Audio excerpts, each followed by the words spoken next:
Hey everyone, this is Gitanjali. Welcome back to my channel. So in this video, we gonna continue our chapter 1 of history, themes in Indian history part 1.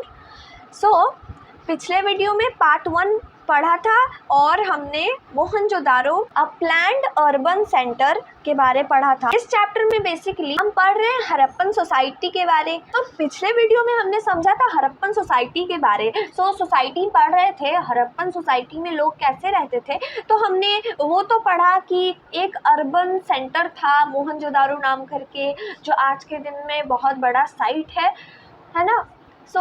उस समय पे वो planning को बहुत अच्छे से indicate करता था। वो जिस तरीके से सिचुएटेड था, जिस तरीके से ऑर्गेनाइज्ड वे में वो सोसाइटी सिचुएटेड थी उस समय की, हमने वो पढ़ा।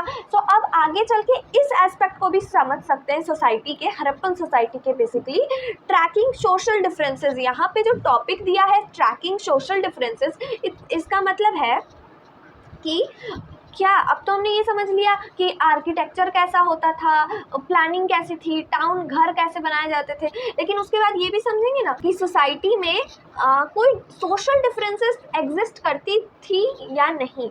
मतलब कि कौन अमीर हुआ करता था, कोई गरीब भी हुआ करता था क्या, कोई रूलिंग क्लास थी। आर्कियोलॉजिस्ट ने 2 स्ट्रैटेजीज निकाली इसको पढ़ने के लिए, मतलब इसको समझने के लिए कि सोसाइटी में सोशल डिफरेंसेस एग्जिस्ट करते थे या नहीं। उन्होंने स्टार्ट किया ब्यूरियल्स से। मतलब उन्होंने, अब रिटन स्क्रिप्ट तो है नहीं हड़प्पन सिविलाइजेशन की जिससे हमें पता लगे कि कोई सोशल डिफरेंसेस था या नहीं। आर्कियोलॉजिस्ट वो सब एविडेंसेस को, जो कि आर्कियोलॉजिकल एविडेंसेस जिसको बोलते हैं, वो सब से ही उसको ही स्टडी करके पता लगाते हैं। तो उन्होंने ब्यूरियल्स को स्टडी करना सही समझा इस चीज़ को पता लगाने के लिए। strategies to know social differences and economic differences if they existed, मतलब क्या वो social differences थी सोसाइटी में उस समय की। अब जैसे कि इजिप्ट में होता था कि अमीर लोगों को पिरामिड के अंदर दफनाया जाता था, जो हम आज पिरामिड के नाम से जानते हैं ना, उसके अंदर बहुत सारे रॉयल ब्यूरियल्स हैं, ठीक है। और वहाँ पे बहुत सारे वेल्थ को भी बड़ी किया गया था उनके साथ, क्योंकि वो आफ्टर लाइफ में बिलीव करते थे, राइट। उसके बाद अब हमें वैसे ही हड़प्पा में भी ब्यूरियल्स स्टडी करे। आर्कियोलॉजिस्ट्स ने हड़प्पा में भी ब्यूरियल्स को स्टडी करा और देखा कि मरे हुए लोगों को दफन किया जाता था, ठीक है। और वहाँ पे पिट्स जैसे बनाए जाते थे, जैसे उनको जहाँ पे दफन किया जाता था, वो जो पिट्स थे उनको बनाने के डिज़ाइन में भी थोड़े मोरे छोटे मोटे डिफरेंसेस थे। जैसे कई जगह पे बहुत सारे पिट्स देखे गए हैं, बहुत सारे पिट्स देखे गए हैं कि वहाँ पे ब्रिक से उसको लाइन किया गया है, मतलब किनारे किनारे ब्रिक्स लगे हुए हैं। ऐसे ही तरह तरह के थे, 1-2 डिफरेंसेस आ जाते थे पिट्स में, ठीक है। और उसमें कई बार ये भी देखा गया है कि वो लोग दफन करते थे लोग के साथ, जिसको दफन कर रहे हैं उसके साथ पॉटरी और कुछ ऑर्नामेंट्स, जो कि दिखाता है, साइंटिस्ट आर्कियोलॉजिस्ट ऐसा एक्स्ट्रापोलेट करते हैं कि वो लोग भी आफ्टर लाइफ में शायद से बिलीव करते हो, राइट। और कुछ जगह पे ज्वेलरी भी मिली है, बोथ मेन एंड वुमेन के कब्र में, ठीक है। एक्सकवेशंस इन मिड 1980s, क्या मिलता है जब एक्सकवेशन होता है मिड 1980s में, तो वहाँ पे एक ऑर्नामेंट मिलती है जो कि 3 शेल रिंग्स जिसमें होती है a jasper, a kind of semi precious stone bead होता है, मतलब जैस्पर बीड होता है, और हंड्रेड्स ऑफ माइक्रो बीड्स भी होते हैं, ठीक है। और कहीं कहीं ये भी मिला है कि वहाँ पे कॉपर मिरर्स को भी उनके साथ ही दफन कर दिया जाता था, कॉपर मिरर को भी उसमें रख दिया जाता था उनके पिट्स में। But on the whole, it appears that the Harappans did not believe in burying precious things with the dead. मतलब कि वो सब ये सब तो यूटिलिटेरियन सामान सबको वो लोग दफन कर देते थे, लेकिन ऐसा कोई भी एविडेंस नहीं पाया गया है जो कि प्रीशियस सामान हो। जैसे गोल्ड हुआ, गोल्ड भी उस समय था, तो वो लोग ये सब प्रीशियस थिंग्स को दफन करने में बिलीव नहीं करते थे, क्योंकि हमें उसके एविडेंसेस नहीं मिले हैं। नाउ जो दूसरा मेथड था इसको स्टडी करना, सोशल डिफरेंसेस को समझने के लिए जो दूसरा मेथड्स आर्कियोलॉजिस्ट ने निकाला था वो था लुकिंग फॉर लग्जरीज। अब दूसरा जो मेथड था वो लुकिंग फॉर लग्जरीज, मतलब कि लग्जरी मतलब कोई लग्जरी सामान, जैसे कि जिससे हमें पता लग सके कि वो लोग अमीर भी हुआ करते थे, कुछ लोग सोसाइटी में अमीर भी हुआ करते थे, ठीक है। सो स्टडी ऑफ आर्टिफैक्ट्स, बहुत तरह तरह के आर्टिफैक्ट्स मिले हैं जो कि उन्होंने दो तरीके से डिवाइड किया है। एक आर्टिफैक्ट्स को उन्होंने यूटिलिटेरियन का नाम दिया है, मतलब जो डेली यूज सामान होता था, और लग्जरियस उसको बोला है जो बहुत रेयर पाए गए हैं, बहुत कॉस्टली हुआ करते होंगे ऐसा। आई होप समझ आ रहा हो। सो डेली यूज में जो सामान वो लोग यूज़ करते थे उसके अंदर आता था क्वार्ट्ज मतलब सिलबट्टा, और उसके बाद pottery, needles, flash rubbers etcetera. फिर यहाँ पे पॉट्स ऑफ फेंस जो कि लग्जरियस आइटम के अंदर आ जाता था। क्योंकि वो बहुत मुश्किल से उसका सामान पाया जाता था, जैसे वो बनता था। फेंस एक तरह का पॉट है और ये बहुत कॉस्टली होते थे और ये रेयरली ही पाए गए, इसलिए उन्होंने इसको डिवाइड कर दिया है लग्जरियस सामान के अंदर। Rare objects made of valuable materials found at large settlements, example Mohenjodaro and Harappa.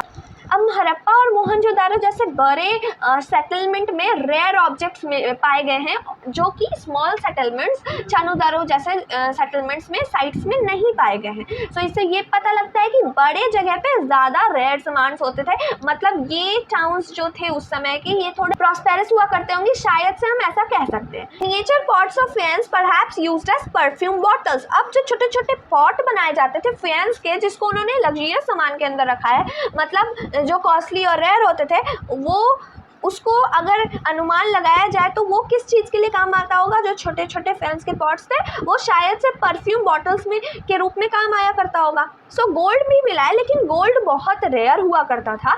Recovered from hoards, अब गोल्ड को पाया गया है लेकिन वो सबको रिकवर कहाँ से किया गया है, होर्ड्स के। अब होर्ड्स क्या होते हैं, so objects kept carefully by people often inside container such as pots, मतलब कि होर्ड्स वैसे ऑब्जेक्ट होते हैं जिनको बहुत केयरफुली रखा जाता है और अंदर यूजुअली ज़मीन में गड्ढा करके उसको अंदर रख दिया जाता है। इसके दो कारण हो सकते हैं, शायद से वो ख़राब ना हो जाए, मेटल वर्कर्स के द्वारा रखा जाता था उन मेटल को छुपा के, और कि बाद में वो वहाँ से रिकवर कर ले। अगर हम इसको सम अप करें तो इसका मतलब ये है, आर्कियोलॉजिस्ट ने आर्टिफैक्ट्स को दो तरीके से डिवाइड करा, एक यूटिलिटेरियन में, एक लग्जरियस आइटम्स में। डेली यूज़ के सामान को यूटिलिटेरियन बोलते हैं, लग्जरी जो कि रेयर है, कॉस्टली है, ठीक है।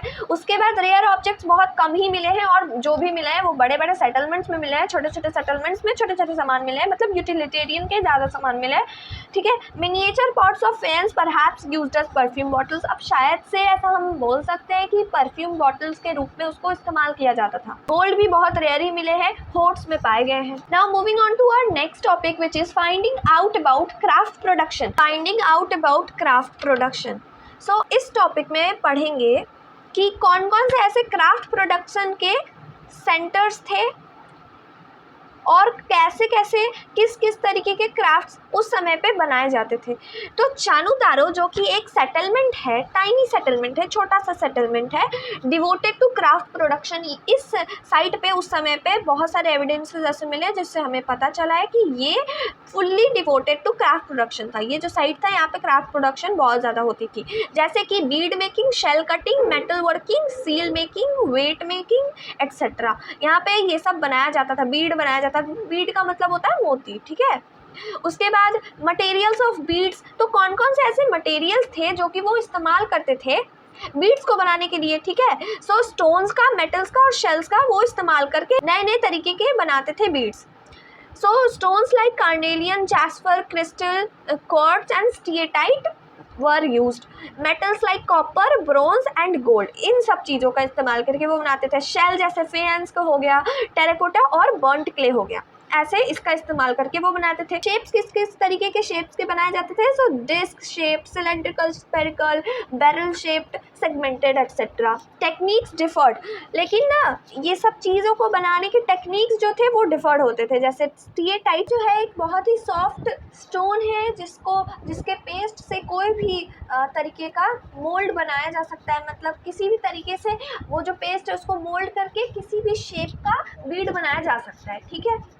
उसके बाद अभी जो यहाँ पे एक चीज़ आर्कियोलॉजिस्ट को अभी भी समझ नहीं आई है वो है कि जो स्टीएटाइट के माइक्रो बीड्स बनते थे ना, छोटे छोटे बीड्स बनते थे, वो कैसे बनते थे, अभी भी ये आर्कियोलॉजिस्ट के लिए एक पजल बन के रहा है। Red colour of carnelian obtained by firing the yellowish raw material and beads at various stages. अब जो ये रेड कलर है कार्नेलियन का, ये कैसे ऑब्टेन किया जाता है? येलोइश रॉ मटेरियल और जो बीड्स होते हैं उसको वेरियस स्टेजेस पे फायर किया जाता है, मतलब पकाया जाता है आग में, उसी के चलते रेड कलर जो कार्नेलियन का है वो निकल के आता है। Specialised drills found at Chanhudaro, Lothal and more recently Dholavira.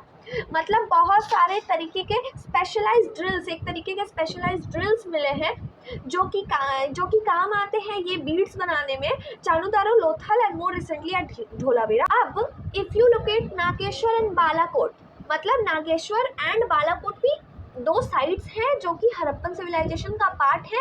ये लोकेटेड है कोस्ट के नियर, मतलब कोस्ट के आजू बाजू लोकेटेड है नागेश्वर एंड बालाकोट।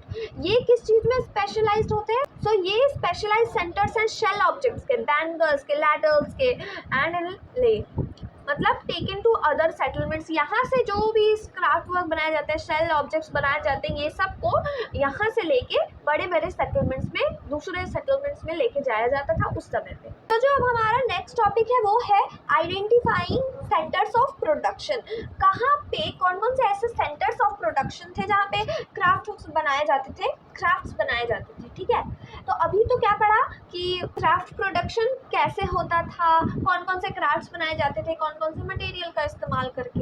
अब लेकिन कहाँ कहाँ ऐसे सेंटर्स थे जहाँ पे क्राफ्ट प्रोडक्शन फेमस था, क्राफ्ट प्रोडक्शन ज़्यादा होता था। So generally archaeologist look at the following, मतलब कि हमें कैसे पता चलेगा कि ये जो जगह थी, जैसे नागेश्वर थी या बालाकोट था, वहाँ पे क्राफ्ट प्रोडक्शन किया जाता था, सेल ऑब्जेक्ट्स बनाए जाते थे, चानुदारों में शेल कटिंग की जाती थी, वेट मेकिंग किया जाता था, कैसे पता चलता है?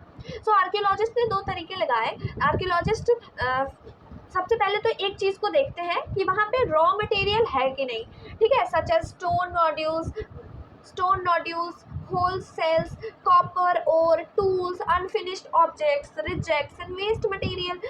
आर्कियोलॉजिस्ट तो क्या करते हैं कि जहाँ पे भी उनको ये सब चीज़ें मिलती है, रॉ मटेरियल मिलता है, कटे छटे टुकड़े मिलते हैं, अनफिनिश्ड ऑब्जेक्ट्स के, वेस्ट मटेरियल मिलता है। कोई सामान को बनाने के समय हमें तो कुछ वेस्ट तो हो ही जाता है, जिसको किसी को काटेंगे कोई भी पत्थर को, तो उसमें से जो छोटे छोटे टुकड़े होते हैं ऐसा लगता है कि उसको काटा गया है, तो वो सब को देख के वो पता लगाते हैं कि यहाँ पे क्राफ्ट प्रोडक्शन किया जाता होगा।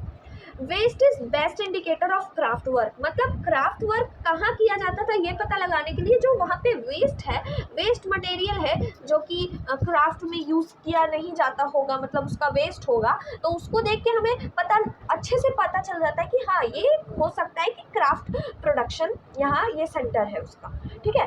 मिनिस्क्यूल बिट्स लेफ्ट, मतलब छोटे छोटे बीड्स के छोटे छोटे टुकड़े बचे रहते हैं, तो उससे ही हमें पता लगता है कि हाँ हो सकता है ये सेंटर हो क्राफ्ट प्रोडक्शन का।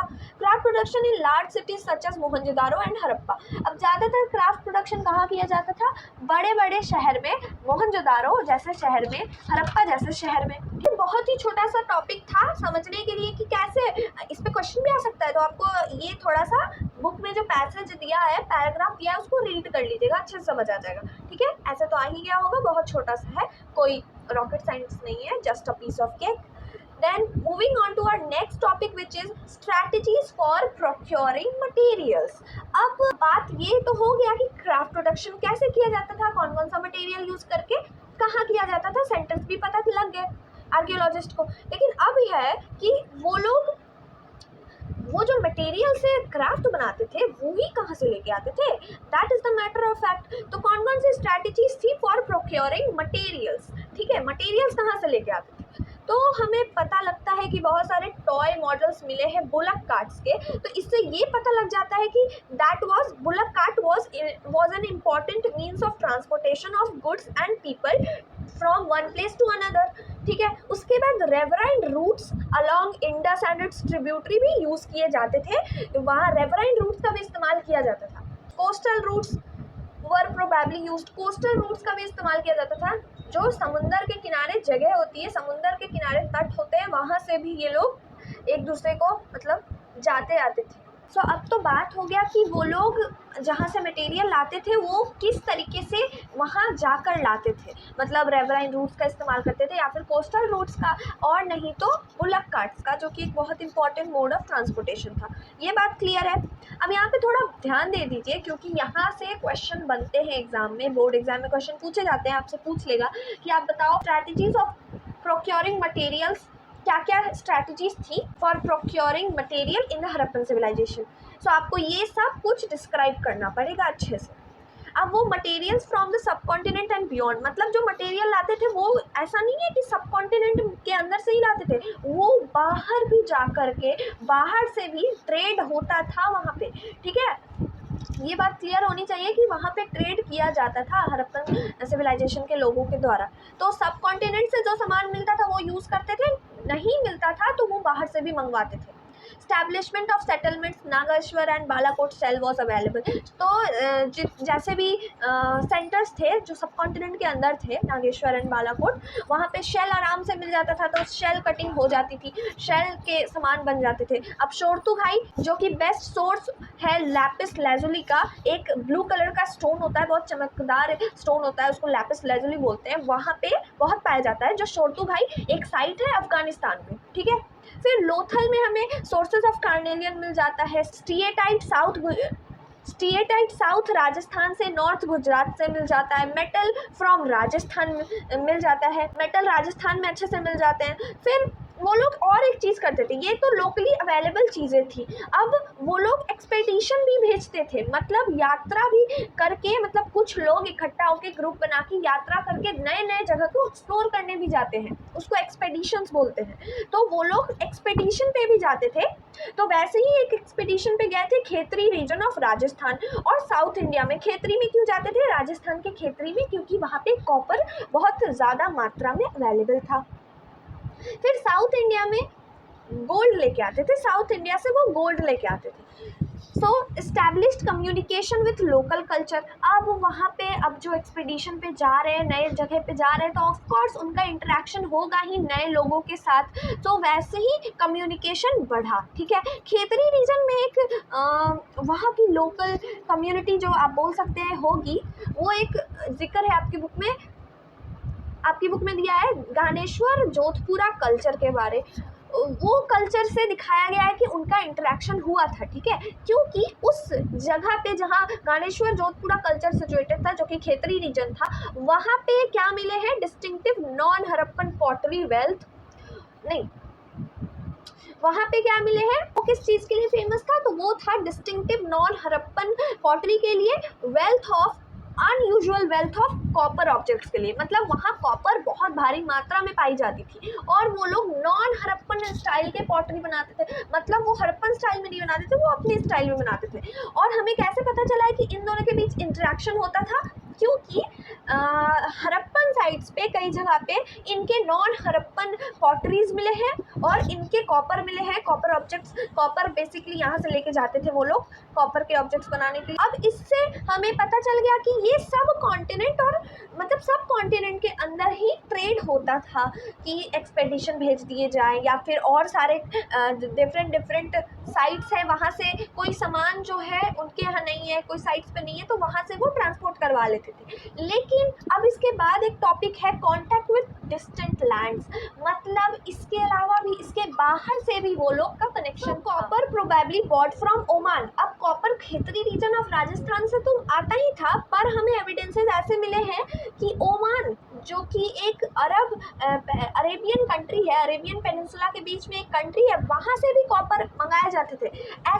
हमें ऐसा कैसे पता चला है कि ओमान से कॉपर आया, क्योंकि Omani copper and Harappan artifacts are traces of nickel के ट्रेसेस मिले हैं हड़प्पन आर्टिफैक्ट्स में, और जो वहाँ ओमान में कॉपर पाया जाता था, जबकि खेतरी रीजन के जो कॉपर हैं उसमें निकल के ट्रेसेस नहीं है। तो ओमान से जो कॉपर आता था उसमें निकल के ट्रेसेस थे, हड़प्पन आर्टिफैक्ट्स में भी वही निकल के ट्रेसेस मिले हैं, ठीक है। Harappan jar coated with thick layer of black clay found at Omani sites. सो ये जो हड़प्पन जार था, ये कोटेड विद क्या था, thick layer of black clay, तो ये ओमानी साइट्स पे मिला था, ओमान के साइट्स पे मिला था। कोटिंग प्रिवेंट्स, अब हो सकता है कि ये जो कोटिंग थी, स्पेशल टाइप की पॉट बनाई जाती थी हड़प्पन पीपल के द्वारा, वो कोटिंग क्यों करी जाती होगी, शायद से to prevent percolation of liquids. Now Mesopotamian text में क्या लिखा है कि उन्होंने ओमान को मागन नेम से रेफर करा है, ओमान के लिए उन्होंने मागन नेम को यूज करा है अपने टेक्स्ट में। Also mention contacts with regions named Dilmun, island of Bahrain, जो मेसोपोटामियन टेक्स्ट है जो कि डेसिफर्ड है, जो कि जिसको पढ़ा जा चुका है। सो वहाँ पे उन्होंने मेंशन किया है एक जगह जो कि दिलमुन नाम से, जिसका मतलब है आइसलैंड ऑफ बहरीन, शायद से मागन, ओमान और मेलुहा उन्होंने हड़प्पन रीजन को बोला है। Mesopotamian text which says of Meluhha, may your bird be the haja bird, may it call be heard in royal palace, मतलब हाजा बर्ड बोला गया है, शायद से वो ऐसा साउंड करता था इसीलिए वो मेलुहा को ऐसे बोला गया है हाजा बर्ड के नाम से। मेलुहा वॉज, और उनको और एक चीज से बोला गया है कि Meluhha was the land of seafarers, मतलब वहाँ पे समुद्री यात्रा तय करने वाले लोग रहते थे, वो लोग समुद्री यात्रा तय करते थे। Now with this we complete our part 2 of this chapter. So I hope you have understood. If you have any doubt, do ask me in the comment section. Now we'll meet in our next video, which will be part 3 of this chapter. So thank you for watching.